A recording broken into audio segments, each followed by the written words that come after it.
So again, good morning, good afternoon, and good evening, everybody. My name is Emma Magistri.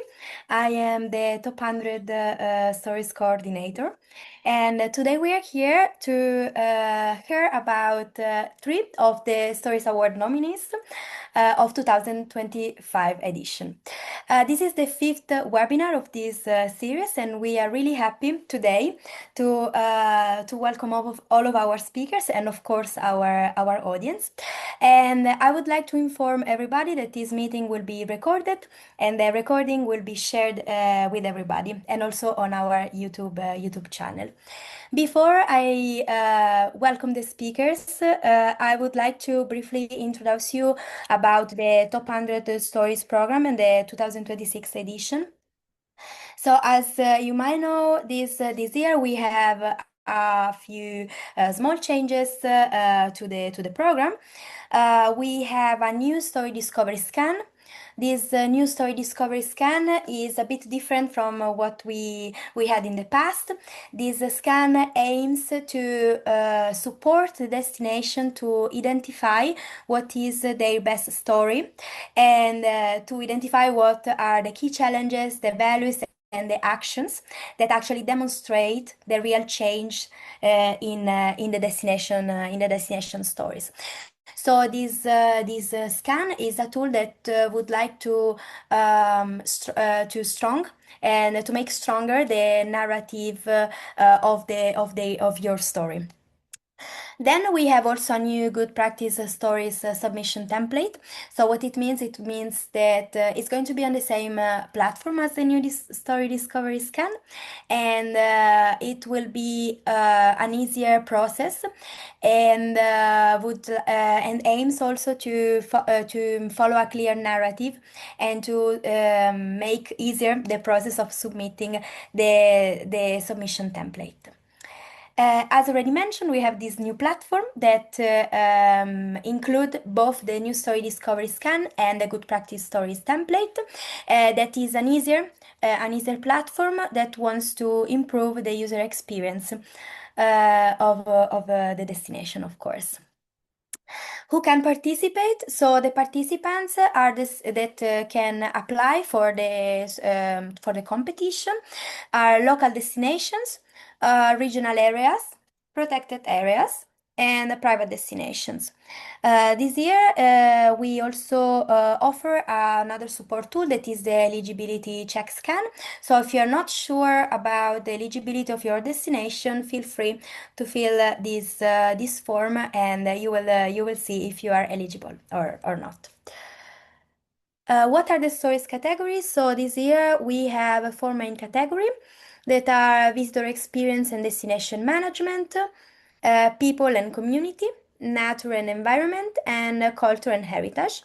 Um, uh, but regarding this category, what is very important for you is that the story discovery scan and all the process that we will share with you will support you to identify which category is better for your story. How the process works. So this is a very short timeline. So the process has started already in December.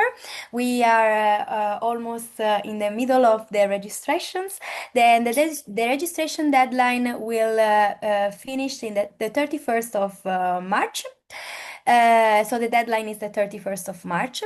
And in the meantime, all the destinations are welcome to fill up the story discovery scan. Before the good practice story submission deadline, that is the 15th of June, Green Destinations will and as a support tool, not just a story discovery scan, but also two masterclasses and two workshops.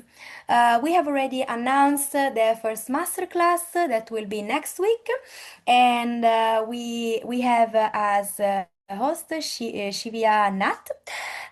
So everybody is really welcome to register and then of course joining the masterclass. And then the masterclass serves as a supporting tool, more technical, is going to be a bit more theory on how to write good practice stories. And then the workshops are going to be a more practical tool that actually where actually we will support you practically in the writing part. After the 15th of June, the top 100 team will have a bit of time for the evaluation of all of your stories that we look forward to read. And then we are going to announce the top 100 selection.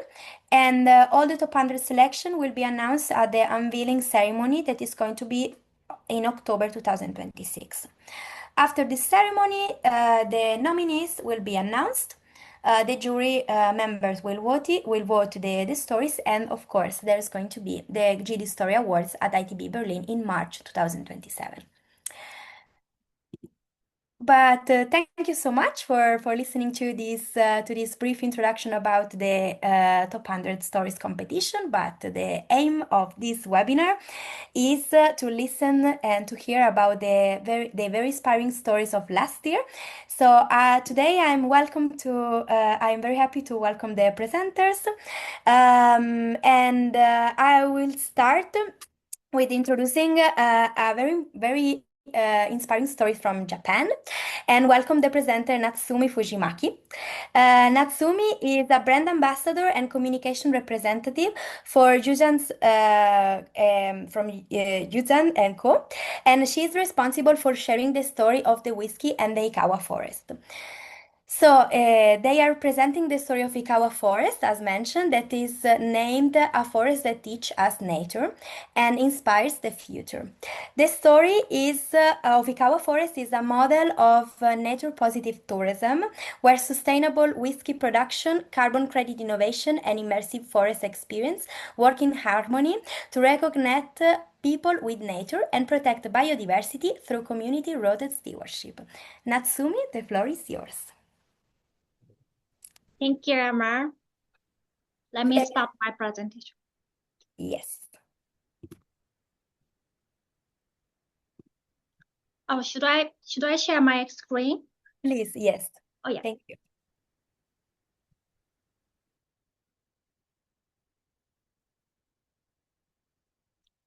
Thank you for waiting. All good? Thank you. All good. Yes, we can see your presentation. Hello, everyone. My name is Natsumi, and I am from JUZAN. We are very honored to be the first private company in Japan to be selected for the top 100 stories. We are truly grateful that our efforts to make the value of nature visible while aiming to advance economic activities and environmental sustainability have been recognized in this way. The forest we own and manage, called the Ikawa Forest, is located in central Japan in an area known as Minami Alps. The north part of Shizuoka Prefecture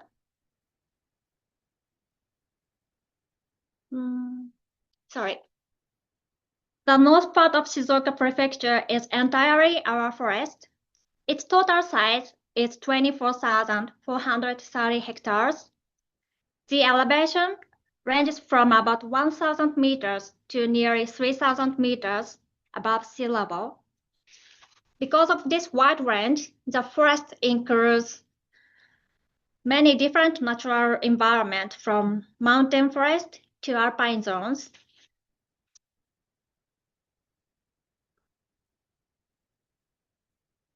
The Ikawa Forest is a very special place in Japan. It is the largest privately owned land area in the country. Its size is about 1/1,000th of all the forest area in Japan. Around 10% of the forest is designated as a special protection zone of a national park. The entire area is part of UNESCO's Biosphere Reserve. It is also the largest privately owned water source area in Japan. This forest is not just something we own today. It is responsibility that must be carried forward into the future. Let me briefly explain our history. We purchased the Ikawa forest about 130 years ago. Our company originally started as a forestry business. Later, we expanded into hydropower generation. By combining timber production and hydropower, the business grew into the paper manufacturing industry. Our parent company is still operating in the paper industry today. However, about 40 years ago, forestry operations were completely shut down. This was due to falling timber prices and repeated natural disasters. Since then, this vast forest has simply been owned, but not actively used. For many years, we were unable to make use of the forest's natural value and potential.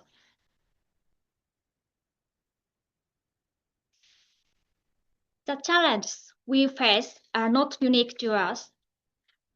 They are common to anyone who seeks to live in harmony with nature. To protect nature and pass it on to the next generation, we need financial resources. We need ways to use the value of nature, but without harming it. This is the core philosophy of our company, JUZAN, protecting nature and living in harmony with it. Based on this idea, we decided to start a new business. One of these new initiatives is our whiskey business. We use natural spring water from the Ikawa forest, age the whiskey in this unique environment, and even make our own casks using our local timber.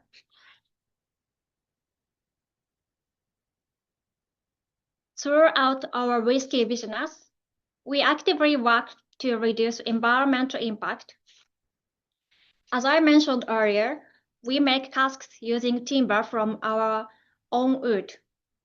However, we only use trees that are likely to fall naturally in the near future. For every tree we cut, we try to give something back.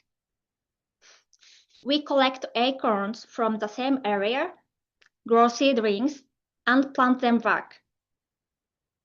We also aim to be a zero-waste distillery.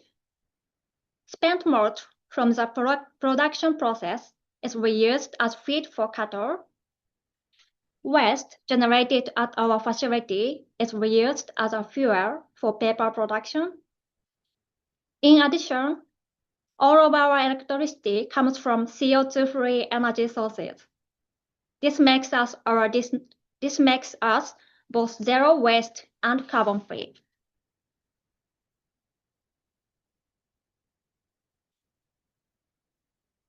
The Ikawa forest is registered under Japan's J-credit scheme, which is a national carbon credit system. Because the area is very remote and difficult to access, we are considering using helicopters in the future. Any CO2 emissions from these helicopter flights can also be offset using carbon credits generated by the Ikawa forest itself.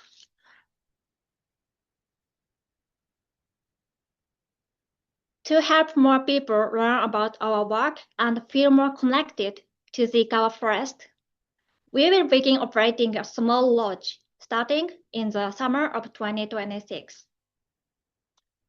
All electricity used at the lodge will come from CO2-free energy sources. We also plan to serve meals made with local ingredients, supporting the surrounding community. Our mission is to protect this rich Ikawa forest and pass it on to the next generation. Thank you very much for your attention. Thank you. Thank you so much for your presentation and for presenting these very inspiring stories and to show how actually forest conservation can coexist with local products and tourism. So now I'm very happy to move to the next presenters. That will be Dr. Nikhil Dasti. And we are moving to India. to Beypore.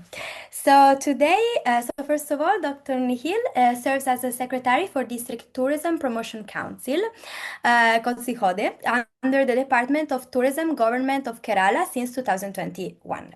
He is also the Chief Executive Officer of Beypore Destination Management Council.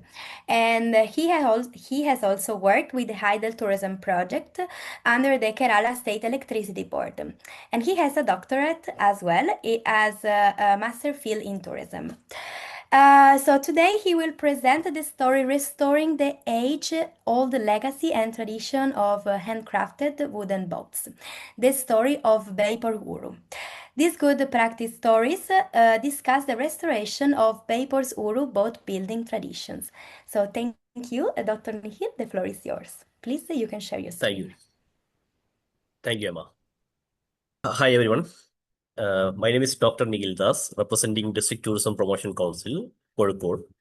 Today, I am presenting restoration story of the legendary handicraft wooden boat known as Uru from Beypore. This is not merely a heritage conservation initiative. This is a model of how traditional craftsmanship, when supported by responsible tourism and institutional intervention, can revive livelihood and restoration of community pride and generate sustainable economic growth. Let's start with my presentation.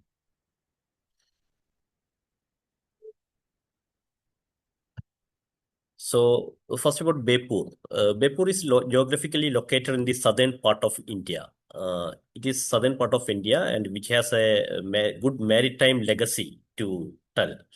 It's a historical coastal town located in northern part of Kerala. Kerala is in the southern part of India and Beypore is located in the northern part of Kerala.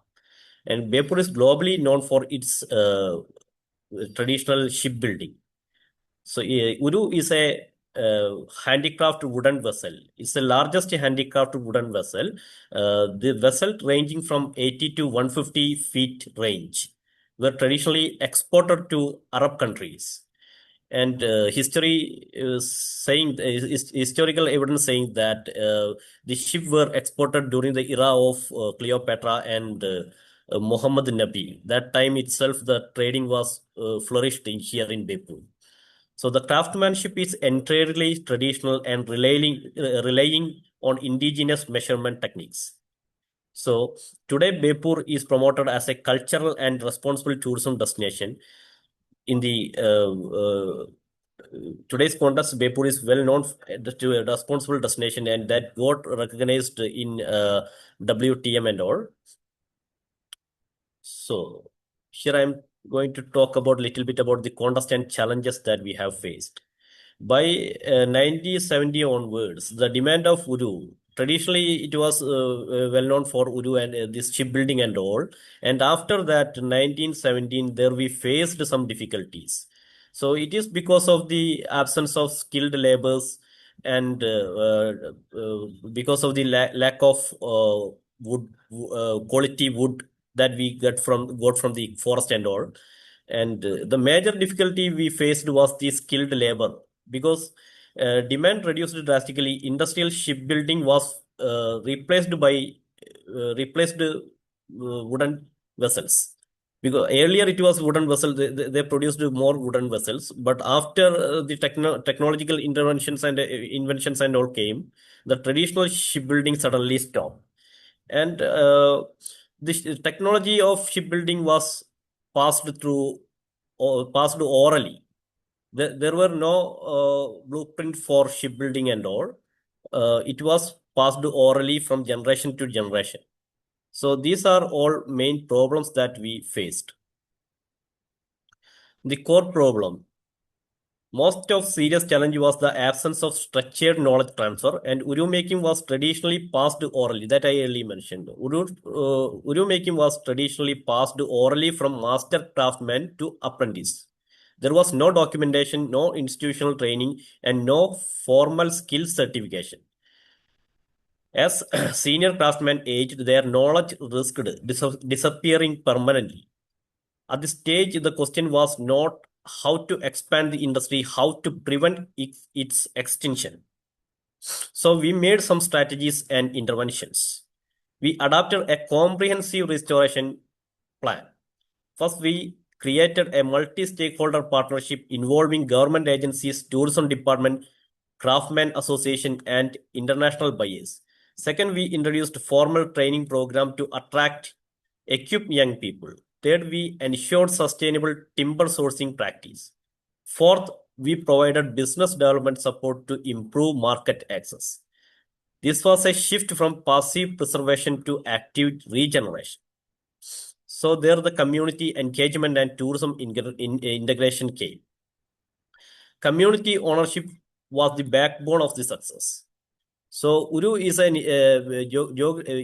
geographically a well-known product in the area. So we tried for the GI tagging or intellectual patentship also.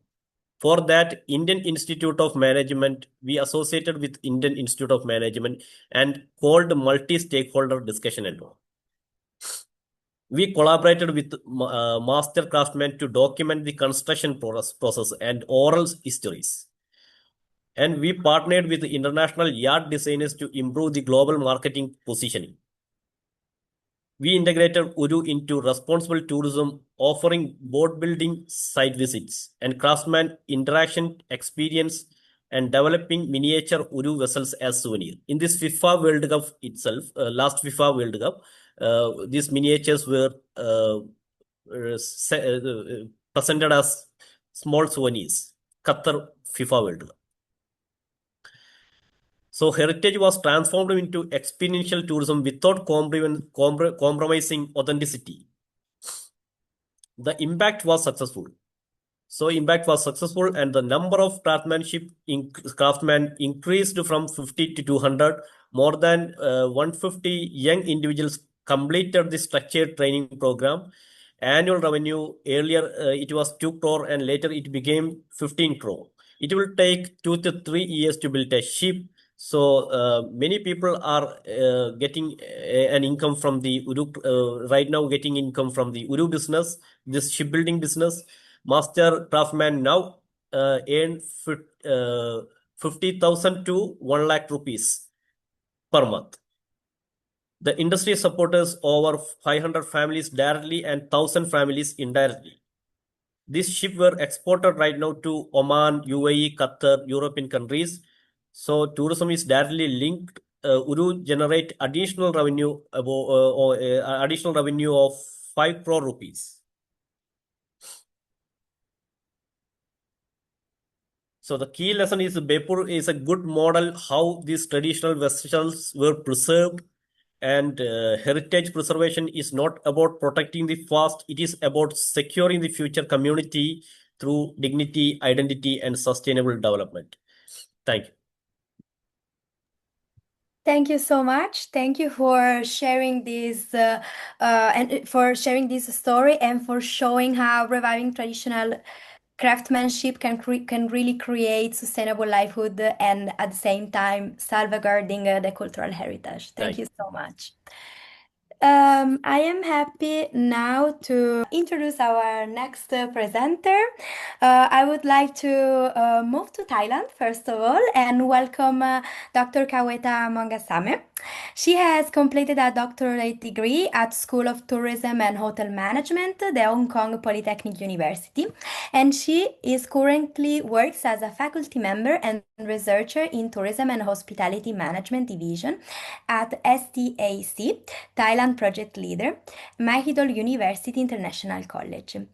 Her projects mainly focus on eco and green tourism behavior, destination branding, sustainable tourism planning and policy, interpretation in tourism, visitor management, community-based tourism, and gastronomy tourism and over-tourism.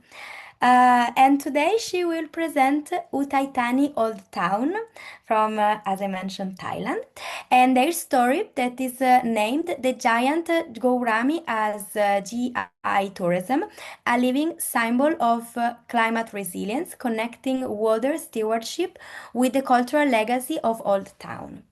This story is actively addressing climate change through integrated efforts with the giant Gourami fish as a living symbol.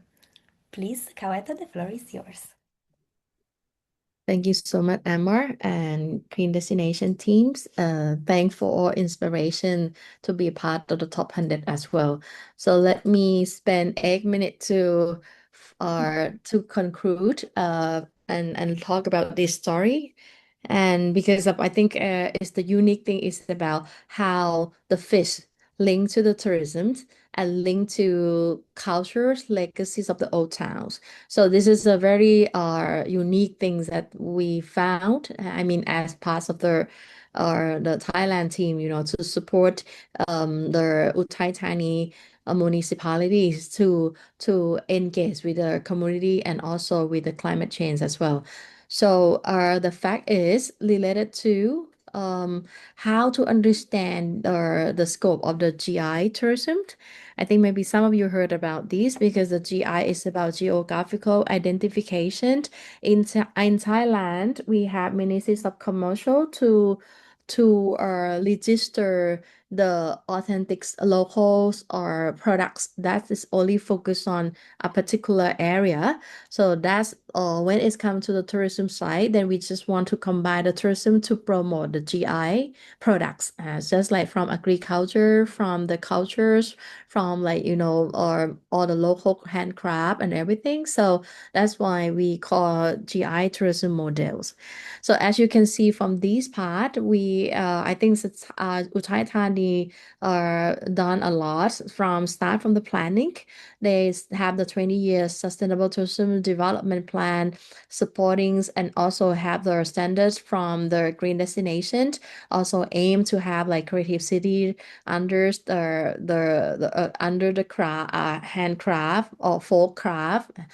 And also the second part is about how to develop the product. So I think because we highlight the fish, and the fish as related to the identity of the place. So that's what we talk about giant gourami, which is a need only fresh waters and need to be quality waters. And because of the area, they have the fisherman farms. They also develop the local products, and that's for memory as well. So that's we need the tourists to buy the products and then highlight Uthai Thani with this. And then we link to the local identity. It means if you go to Uthai Thani, then you can see physical environments that highlight the spot of check-in stays, which is maybe you can see iconic pathway, and also could see like manhole covers, and even you can see the circles of the fish as well to highlight. And then we have the community-based tourism, which is pretty much popular in Thailand. And right now we have in Uthai Thani, we have the local fisherman farm to have the floating house, and the local people, engage with the tourists to have cooking class and learn about how to be the local fisherman way of life as well. And last is about annual event. We have like in Uthai Thani we have like the uh fish festival, and which is they call เทศกาล กิน ปลา หน้า หนาว means people have gourmet fish during the winter time. So that's the time that they have food festival for local people to be proud of what they have, and they have the road show to promote the fish and the local products under GI in Uthai Thani as well. That's we already talked about five issues under GI tourism models. So the context and challenge is related to the climate change, the link to the water management, which is like we have flooding every years. And then they have the impact of the seasonal variability as well. So the people, local people, in particular to the local who live in the floating house, they have to, they have to protect themselves, and they have to understand how to save the waters to live their life. And at the same time, it's about the fish that they also taking care to be the part of their income as well.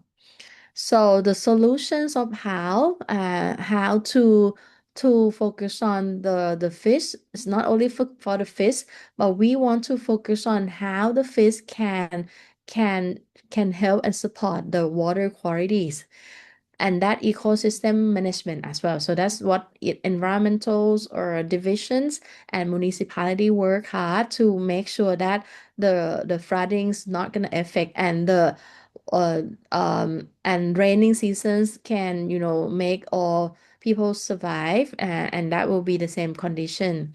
And community-based tourism is also approach. So that's what I talked about it earlier.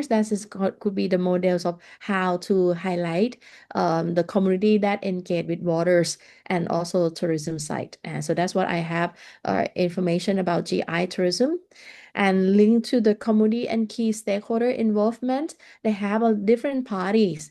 In particular to the voting house, in particular to the community-based tourism, and that related to the fish farmers, educators, and also provincials official teams to support how to make sure that waters is good, a tourism site supporting storytelling, and how or the Ministry of Culture supporting heritage interpretations, make sure that people come and visit and they feel connected with waters and also with the fish as well. So this is what we're talking about different stakeholders to support this project. And that the result, we've Uthai Thani received top 100 green destinations. It's a lot of change since 2024. They have more international tourists to come, and they have like showing 100% rise of the visitors, reach over 100 million tourists now today. That bring 1.6 billion baht to bring price to the community and the people in Uthai Thani as well, in particular to the fish, in particular to the floating house. And they improve water qualities of the river and related to the quality is we need to remain the good quality of waters because of we care about people who live, we care about the fish. That is identity of the place, and we have a good 100% waste management compliant linked to raft house. Every single raft house, they will have municipality to help and support and take care of how to sourcing waste and also how to prevent the wastewaters to the river as well. They have a good energy efficiency achievements and also with the community empowerments of 127 raft house that were way to connect it to tourism and also to have a better life, quality of life. And last are the key takeaways. So this is a very beautiful place where I invite everyone to join as well. It is the place that you can see the very local lifestyle connected with the World Heritage. Is our heritage site, and what we realize is the links that I don't know why it's so fast. So what we realize is related to the storytelling. It's very important to have a bit more creative to have the clear storyline and also have a really care about sustainability in the different aspect like economics, environment, care about the local pride and identify the local price in this case related to the fish linked to the modernizations of the new generation, how to integrate with the new generation who can support the different types of businesses and in particular to understanding sustainable tourism and also or the roles of how to promote the story. You need to have the clear roles, share visions and local trust and make sure that the small town can create models of resilience that we can see how the Uthai Thani from the local stakeholders and also the governments, private sectors work hard, to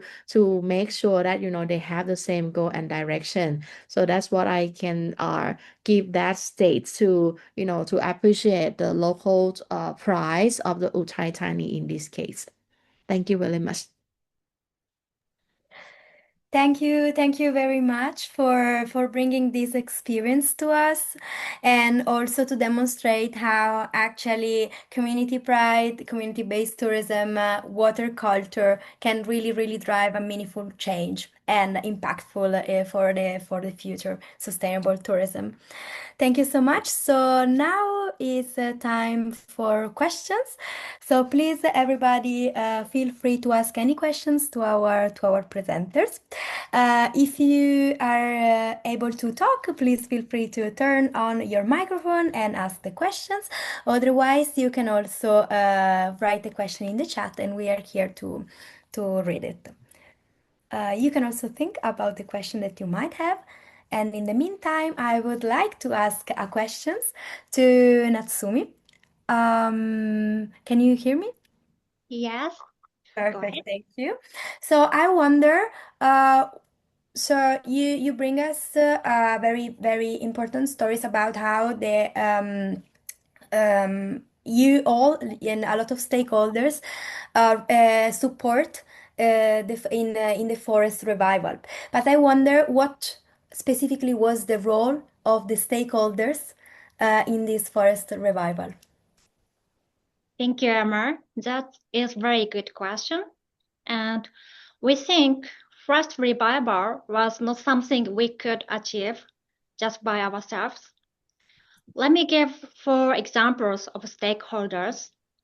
First, like experts and researchers have played a key role in assessing the ecological and resource value of the Ikawa forest. We continue to work with them to collect and analyze data, and we also welcome researchers to conduct studies in the forest. Also, collaboration with government authorities was also essential, especially for developing carbon credit. Through this process, previously unpublished GIS data had become accessible, which allowed us to create credits that reflect the real conditions of the Ikawa forest. Also, corporate partners are another important stakeholders.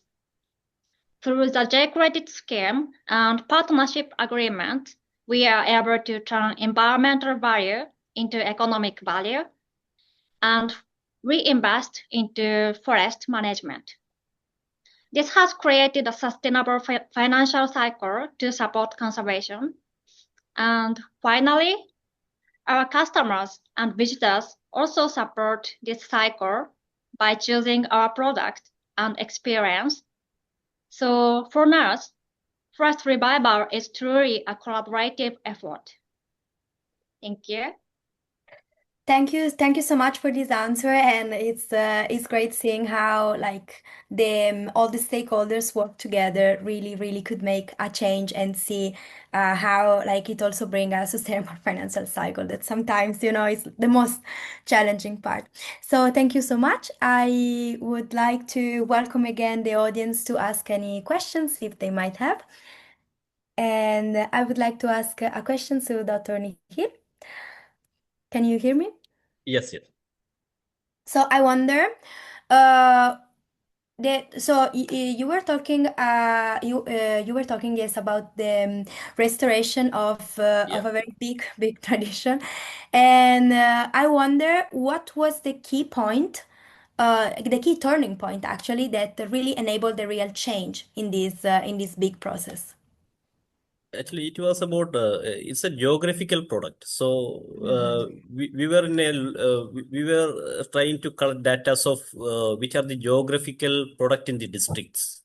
So there are some product like halwa is a sweet dish of Calicut. It's a sweet dish and which is well known. And another craftsmanship, there are some saris, sari, so usually Indian women wear. So some saris are there, some specialty handicraft or hand woven saris are there. So like that, this Uru is famous in that geographical terrain. This Uru is a big ship that is well known in that geographical terrain, and this shipbuilding has long history. Long history during the time of Muhammad Nabi and during the time of Cleopatra, there were evidence in the ancient books shipbuilding and ship was built here in Beypore. So we thought, why we don't have a intellectual property right for this Uru building. So that's how we try to find out a solution. We approached Indian Institute of Management, and they made a study, and we identified the key gaps and problems. And to find out a solution, we made multi-layer stakeholder discussion, and local government also involved in it, and the training and everything supported by tourism ministry directly, because the minister, it is minister's constituency, so he supported very much, and that's how we started the process.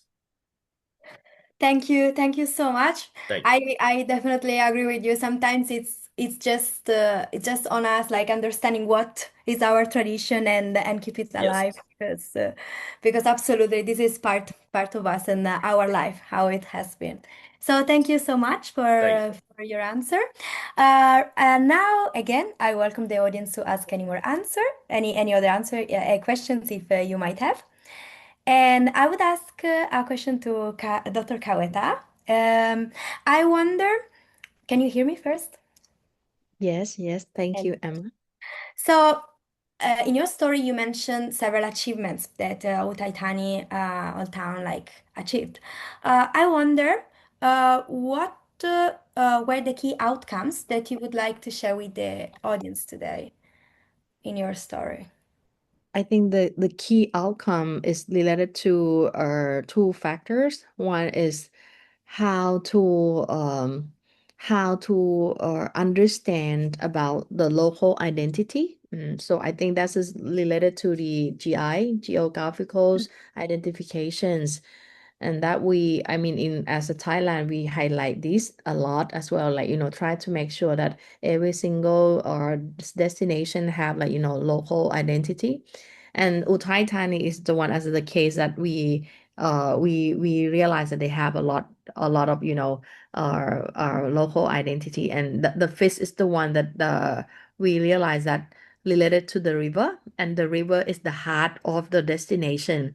So that's why we can see water's quality is a very important, and water is become to be the main factors from the peoples.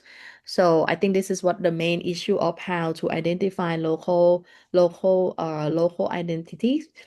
And the second thing is about how to engage the stakeholders to understand GI tourism models.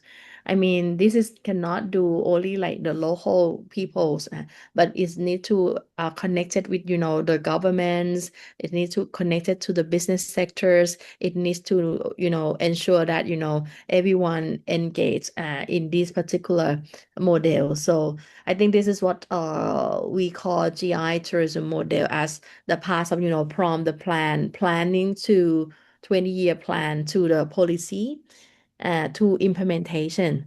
And I think that is the end of, how to highlight the urgent issue related to climate change.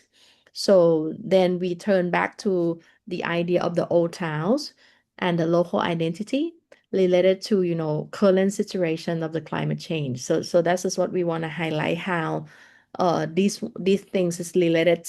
And then when we have to put into the detail of, how to highlight the story, I think this is what the key of, how we understand from your top 100 to identify from the problem, problem statement, until, like, what the method, and at the end we should find out, what it should be the outcome, and see the potentials of the people can use this our model to.